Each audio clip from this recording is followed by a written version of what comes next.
Boa tarde a todos, pessoal. Yuri Fagundes entrando ao vivo com vocês. Vamos dar início agora ao nosso estudo do mercado. E o tema de hoje é um indicador muito interessante chamado IFR. Tá? No momento, a gente tem dois day trades em aberto, uma compra no índice futuro e uma venda no dólar.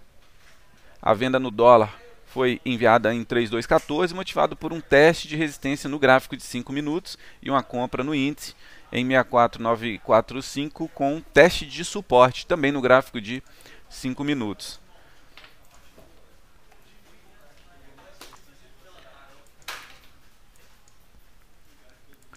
Deixa eu abrir aqui o gráfico de 5 minutos para o índice. Olha só, o índice realmente segurando em uma região de pressão compradora.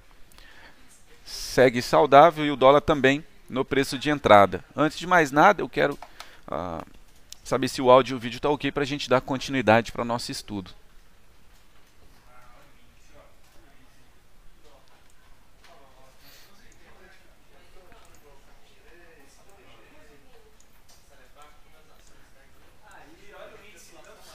Pessoal, o índice dando saída aqui no momento.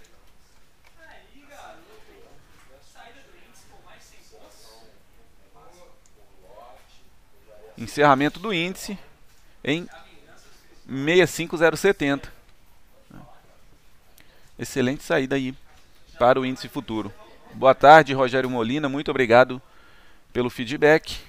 Ok, Gonzales. Áudio ok, Pablo. Sensacional. Vamos lá. O indicador, áudio ok, vídeo, irmão, obrigado. Áudio ok, obrigado, Marvel. Perfeito, vamos lá. Deixa eu abrir aqui meu estudo, o nosso slide. IFR, índice de força relativa. Pessoal, o IFR, diferentemente das médias móveis, do OBV e do MACD, o IFR não é um rastreador de tendência. Ele é um importante indicador de oscilação. É um oscilador, é um indicador que monitora a velocidade e a mudança dos movimentos dos preços. Então, o objetivo dele é sinalizar momentos em que o preço de um ativo está sobrecomprado ou sobrevendido. É um dos indicadores mais usados pelos analistas técnicos.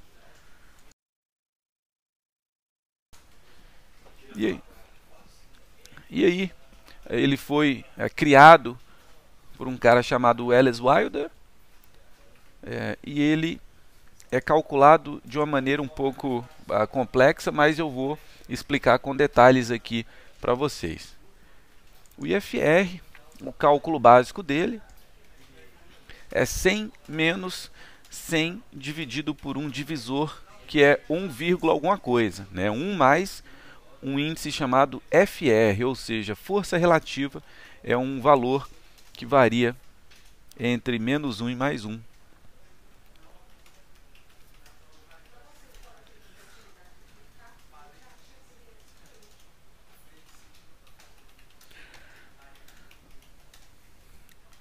O FR é média de ganhos dividido pela média de perdas.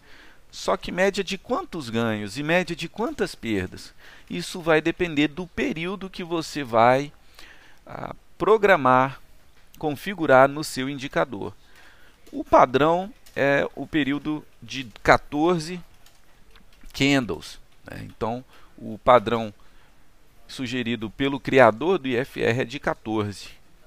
Então, eu criei aqui uma tabelinha com um exemplo, tá? Suponhamos aqui que tivemos 14 dias, 14 períodos em que a gente tem as variações percentuais e os ganhos e perdas reais nos preços, né? Então, no primeiro dia, né, ele fechou em 26,83, considerando o fechamento anterior num valor exatamente igual a R$27. Então, isso representa uma variação de menos 0,63%. No segundo dia, fechou em 26,87. Em relação ao fechamento anterior de 26,83, foi um dia de alta, né? 0,15%, ou seja, 4 centavos de ganho. No terceiro dia, tivemos um dia de perda e assim por diante. Quarto dia alta, quinto dia alta, sexto dia alta, sétimo dia alta. E aí eu registrei em todos esses 14 dias os ganhos e perdas, tanto em a porcentagem quanto em valor real em reais. E aí, pessoal, o que vai acontecer? Você vai somar todos os dias que tiveram ganho e dividir por 14. A soma dos dias que deram ganho, pessoal, deu R$ 1,97. Dividido por 14 dá 0,14. Essa é a média de ganho. A média de perdas, somando todos os reais referentes às perdas, deu R$ 2,22. Dividido por 14 períodos, a média por dia de perda seria de 0,16 ou 16 centavos.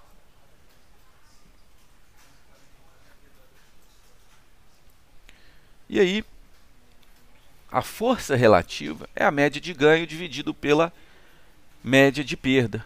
14 centavos dividido por 16 centavos. Isso vai dar um valor de 0,89. Um valor que eu tinha falado que era menor que 1, né? E aí, jogando no nosso cálculo básico do IFR, 100 menos 100, opa, eu esqueci uma barra aqui, dividido por 1,89, que é 1 mais a força relativa, isso vai dar um IFR no valor de 47,1 aproximadamente. Então tá aí o cálculo do IFR. É dessa forma que o IFR é calculado, tá, pessoal?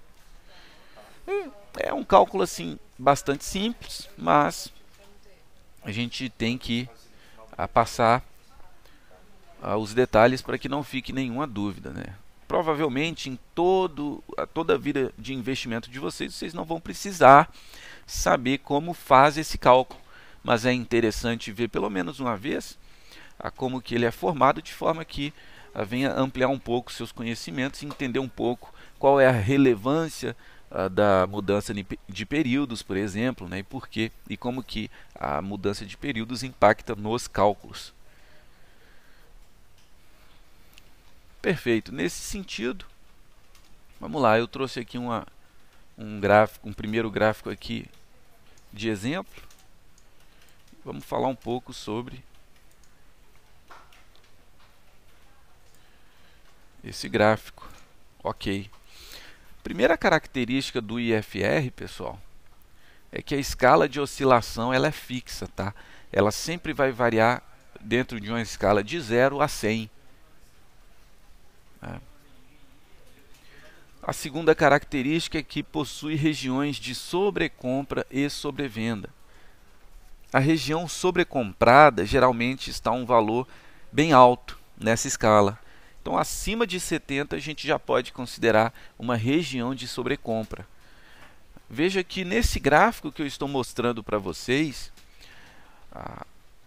o indicador em azul representa o IFR, mas está escrito RSI. Na verdade, RSI é a sigla do IFR em inglês, Relative Strength Index, índice de força relativa. Perfeito.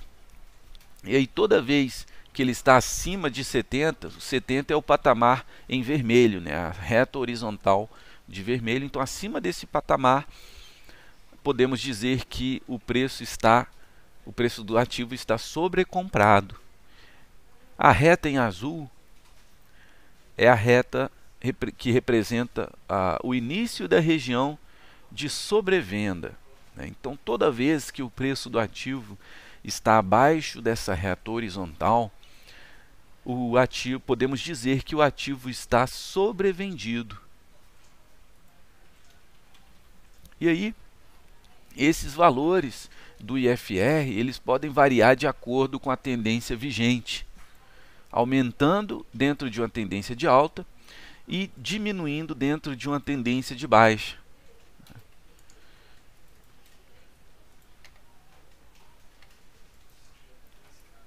Então, eu quero mostrar aqui um outro gráfico e discutir sobre ele. Vamos lá. Eu tenho esse outro gráfico aqui, o gráfico 2.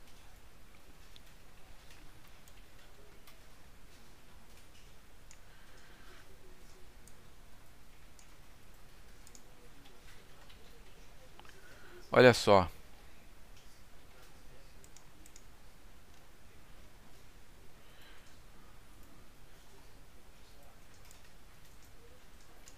Vamos lá. A invasão das regiões de sobrecompra e sobrevenda estão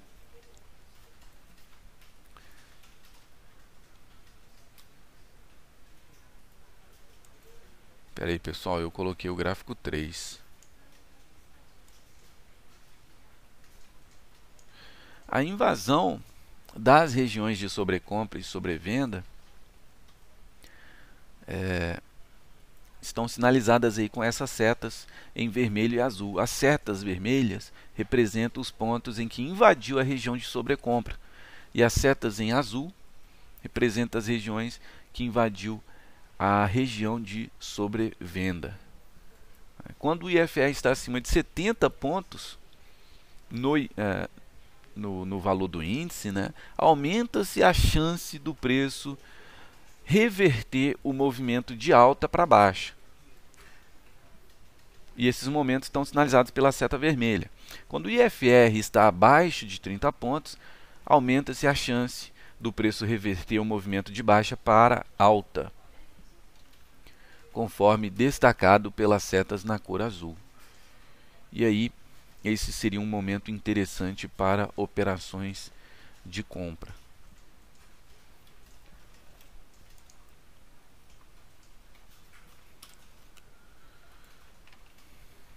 Então, você pode perceber aqui que nesse gráfico, no finalzinho, na segunda parte desse gráfico, na parte mais recente, né, a gente vê que o IFR não chega mais próximo dos 70, está muito mais próximo da região de 30. Isso significa que o preço está em uma tendência de baixa, né? Se o IFR está fazendo um movimento baixista, está em linha, está em coerência com o movimento baixista dos preços das ações. Então, toda vez que o IFR se aproxima cada vez mais, né, de maneira consistente da região de sobrevenda, a gente pode interpretar esse movimento como uma sinalização de que os preços estão realmente fazendo um movimento de baixa. E aí, com o movimento de baixa, ou seja, topos e fundos descendentes cada vez mais baixos, a média de perdas é maior do que a média de ganhos naquele cálculo que a gente faz, né? Então, a força relativa fica cada vez menor, né? Porque a média de ganho vem no numerador e a média de perda no denominador. A força relativa fica cada vez menor. E aí, a gente vê uma interferência no resultado do IFR para a região de sobrevenda. Um segundo ponto que a gente pode analisar é a divergência de alta e baixa entre o indicador e o preço.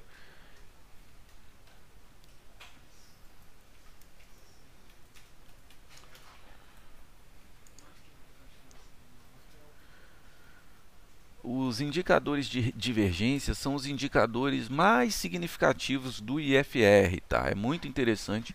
A análise é um pouco mais complexa, é mais difícil de capturar apenas a olho nu, né? Visualizando o gráfico, é mais difícil para o olho mais leigo, né? Para o investidor que não acompanha esse indicador, é mais difícil realmente capturar esses pontos de divergência. Mas eu digo para vocês que a divergência é uma maneira muito consistente de analisar as tendências de ativos. E a divergência de alta e de baixa utilizando o IFR não é diferente. Nesse caso aqui, olha como no gráfico de preços, a parte superior da imagem, a gente vê um fundo descendente. O fundo anterior está acima do fundo posterior.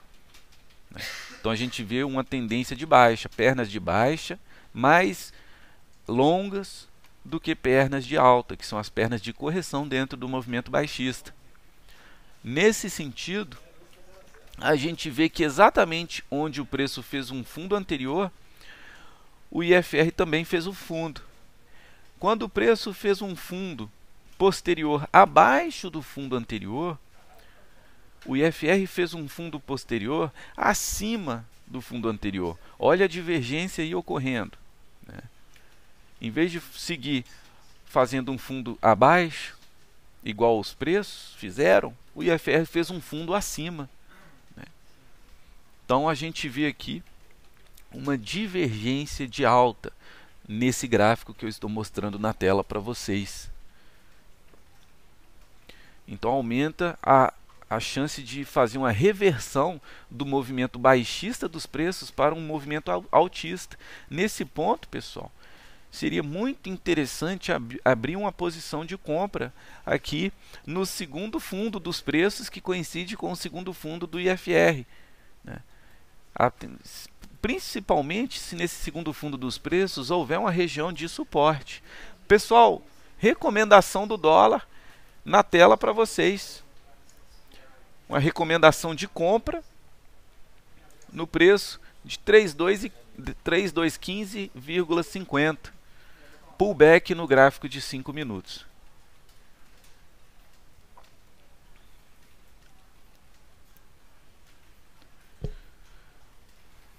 Então, olha só, nesse exemplo aqui do gráfico que eu comentei para vocês, do IFR, né, primeiramente, havia uma tendência de baixa formada pelos topos de fundos descendentes. A gente poderia até plotar também as médias móveis, provavelmente a gente conseguiria ler um movimento baixista, uma tendência de baixa, também pelas médias. E o IFR também estava fazendo topos de fundos descendentes, né, estava fazendo uma movimentação de baixa. Só que aí, né, no ponto A fez um fundo, até aí tranquilo, só que a partir desse momento começa a ocorrer a divergência de alta, porque o preço volta a cair e romper a mínima do fundo anterior, mas o IFR para de cair, não consegue chegar até o fundo anterior e começa a subir de novo. E aí, nesse sentido, a gente vê a divergência de alta, tá? Esse é um excelente sinalizador de reversão da tendência.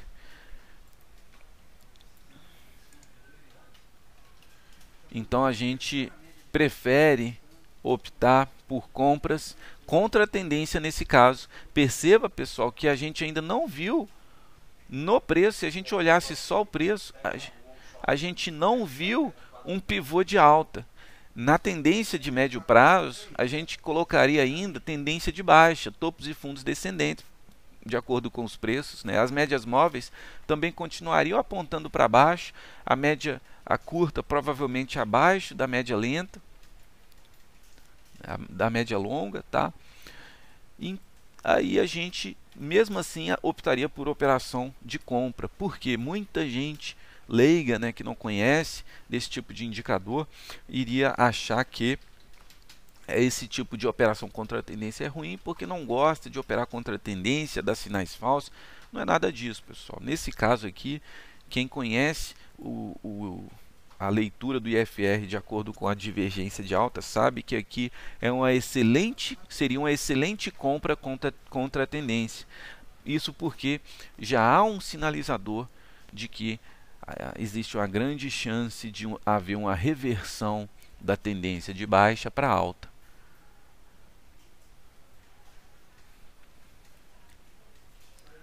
O Adri, o pullback foi na recomendação de compra no dólar.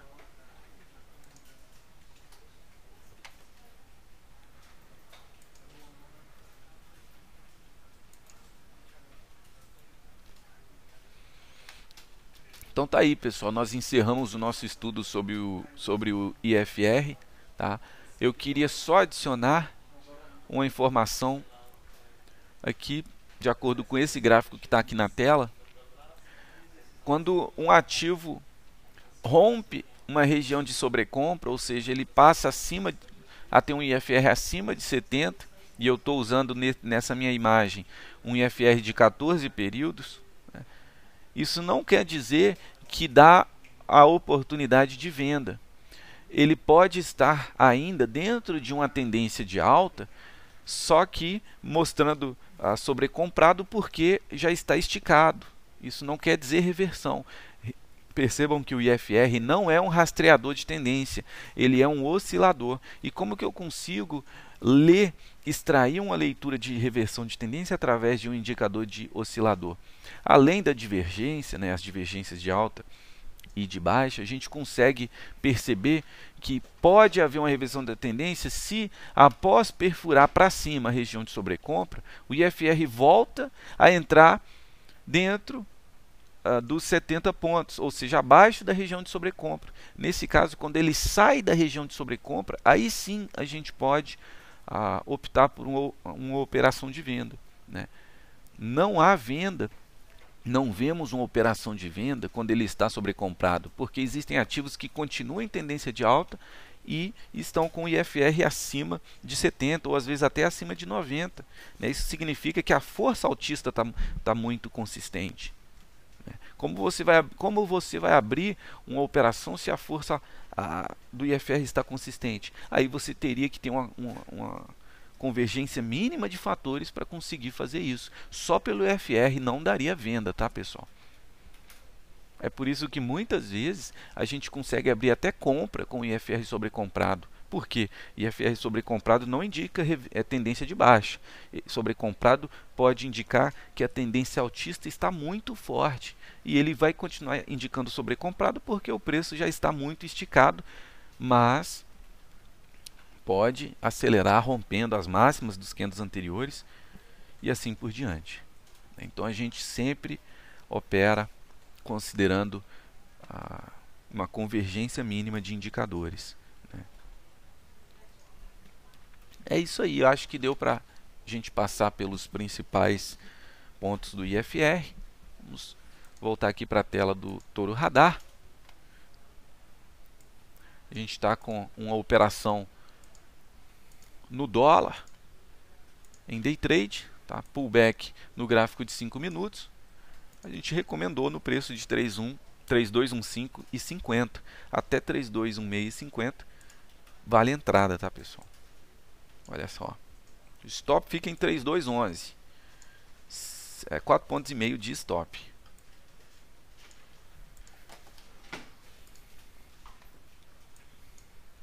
O dólar agora é 3217, já dando um pouquinho acima já do nosso ponto de máximo de entrada, tá? Evoluindo a favor do nosso trade e ele segue tentando romper a máxima.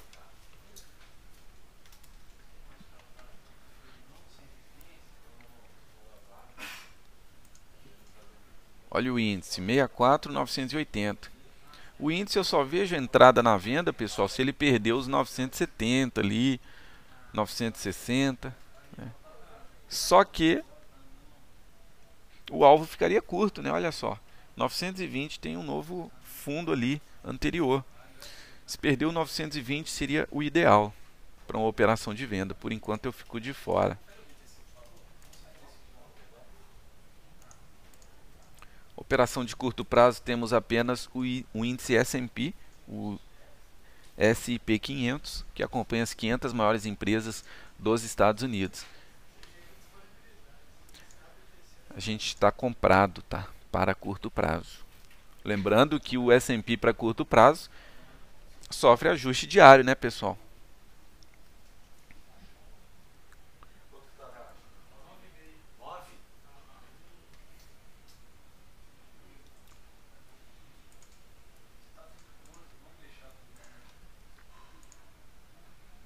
$3,217 agora, o dólar está bastante equilibrado, mas ainda dentro de uma perspectiva altista.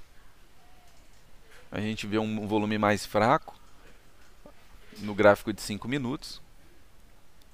Logo após um volume forte que chegou a bater na média.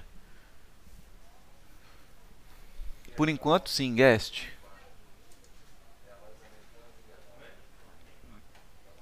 Vamos ficar no dólar por enquanto. Dólar saudável, Vard. A gente está avaliando até um encerramento por causa da fraqueza e da diminuição do volume, mas ele permanece com a perspectiva. Vamos ver, vamos monitorar aqui o trade. Por enquanto, sim, Adriano, a gente está pensando em encerrar se ele não reagir, tá?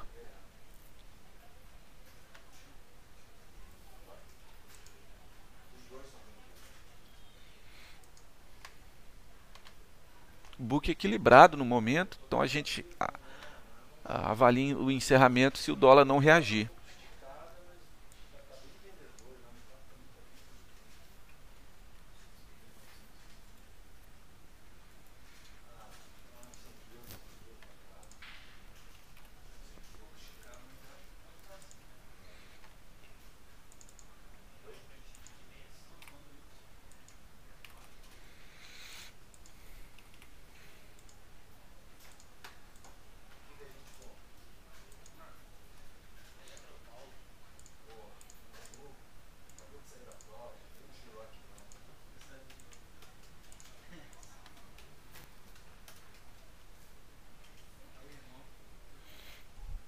Avaliando uma venda no índice agora, com a perda dos 900, pessoal.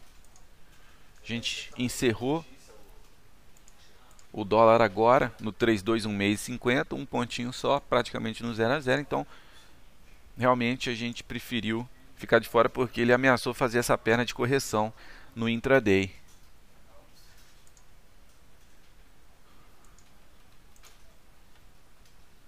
Se o índice perder ali a região dos 920, pode dar uma venda, tá, pessoal?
Qualicorp já bastante esticada na queda, né, pessoal? Olha só o gráfico diário.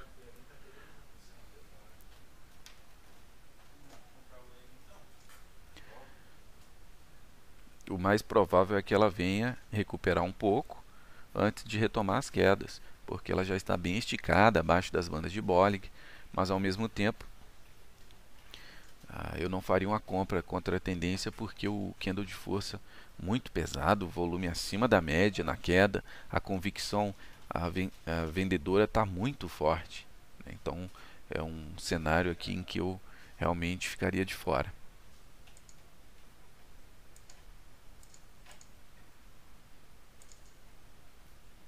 Vamos olhar a Eletropaulo. Eletropaulo bem congestionada, né, no diário, fazendo um candle de indefinição, uma sombrinha inferior, um corpo quase nulo, né, quase um de lápide.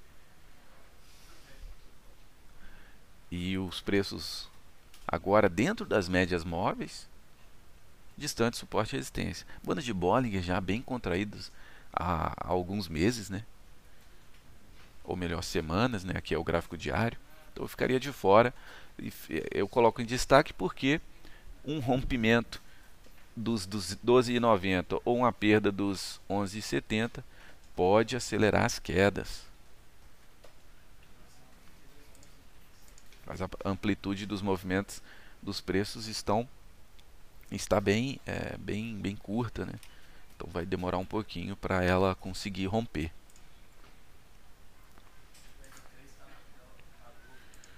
O EG3, recomendação de compra para o curto prazo. Olha só, R$ 17,24 o preço atual, até o preço máximo de R$ 17,28 vale compra para o curto prazo. E o objetivo dessa recomendação é buscar um lucro de até 3,48%, que fica em R$ 17,84. Qual é o risco máximo de prejuízo? 2,90% do capital que você alocar nessa operação. Eu aceito perder até R$ 600 em uma operação que dura até 2 semanas. 600 dividido por 2,90% dá R$ 20.700 aproximadamente. Então você deve comprar R$ 20.700 no máximo, né, de WEG 3, para correr esse risco de perder no máximo R$ 600. Pessoal, a conta é bastante simples, mas eu vejo que muito investidor desconsidera e aí acaba tendo uma surpresa negativa. O investidor leigo, ele olha apenas o tanto que ele quer ganhar. Eu quero buscar R$ 1.500 de lucro. Beleza, mas quanto que você está disposto a correr de risco de modo que você não fique abalado, prejudicado com essa perda, né?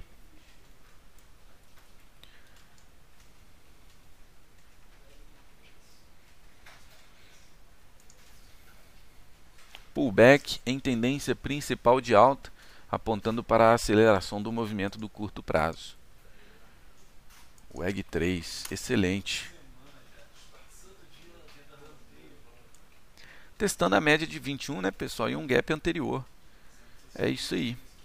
E já fazendo aqui um engolfo de alta, né? Se ele fechar acima do fechamento anterior, ou melhor, da abertura anterior, porque o candle anterior foi um candle de baixa, está fazendo um engolfo de alta.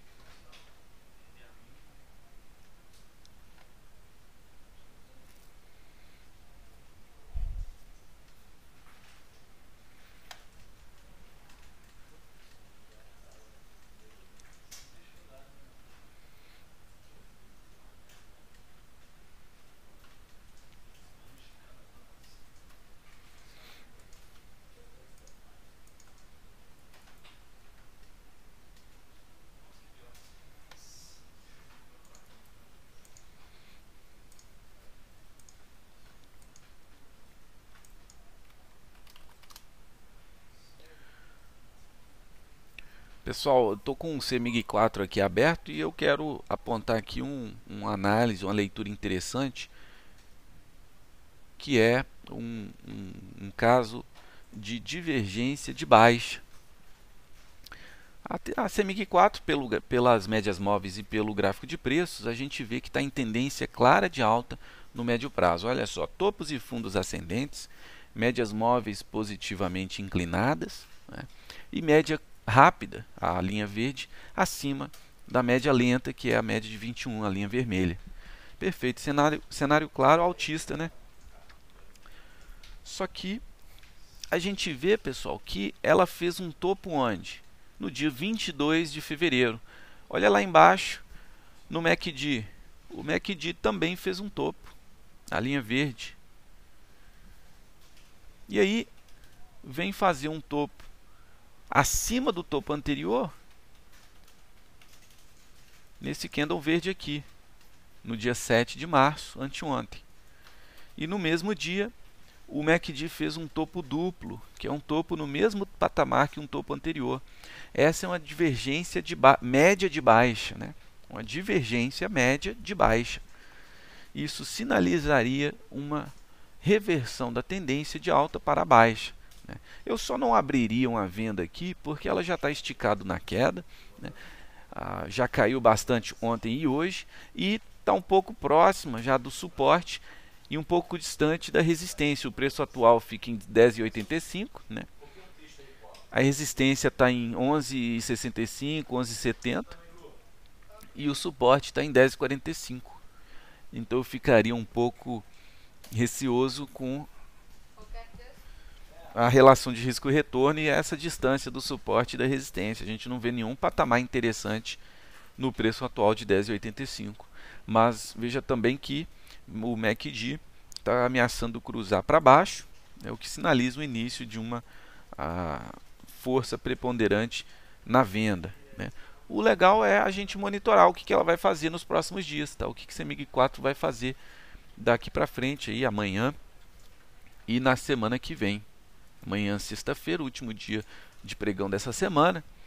Então, vamos ficar de olho para as próximas movimentações de CEMIG 4 para ver se essa leitura vai realmente se concretizar ou não. Por enquanto, a gente fica de fora pelos motivos que eu falei para vocês.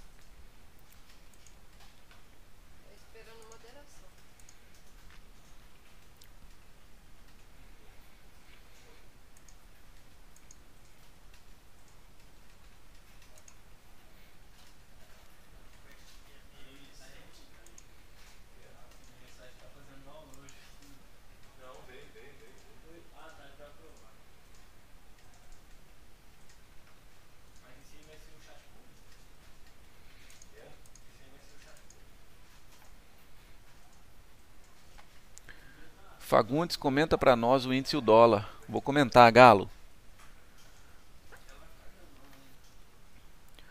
O índice tá feio para operar agora, né? Ele não chove nem molha, tá distante suporte e resistência, bem lateralizado. Olha só como os últimos 3 candles estão vindo com uma sombrinha inferior e superior, corpo muito curto, distante suporte e resistência. Está testando a média de 9 por baixo, mas ainda assim sem sinalização nenhuma direcional. Eu ficaria de fora. O dólar a mesma coisa, só que ao contrário, né, na verdade, fazendo candles com corpo curto. Só o candle anterior no gráfico de 5 minutos, que foi um pouquinho mais pesado, mas ainda assim eu não vejo nenhuma sinalização direcional. Está testando a média de 9 por cima, né? Distante suporte e resistência, olha só, um suporte eu vejo só nesse topo, nesse fundo aqui em 3,212. Quando eu falo distante, visualmente distante, né? Tá 2 pontinhos acima, mas ele não vejo nenhuma força para vir a testar ou perder esse patamar, até porque eu preferiria que perdesse a média de 21 primeiro, né, para avaliar uma venda. E distante da resistência, porque a resistência está aqui em 3,217.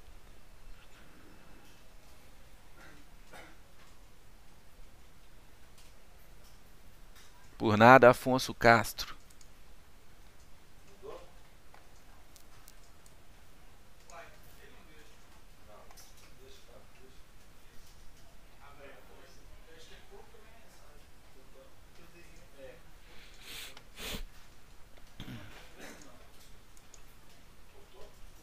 Pessoal, 16h57 agora, eu vou encerrar aqui o nosso estudo da tarde, a nossa transmissão por enquanto. 17h30 teremos o nosso comentário de encerramento. Fiquem ligados, tá? Um grande abraço a todos, obrigado pela presença, um bom descanso a todos. E fiquem ligados aí, porque daqui a 30 minutinhos teremos o comentário do encerramento e também o balanço, né? Teremos a presença aí de novo da Luana Nunes. Tá? Um grande abraço e até mais.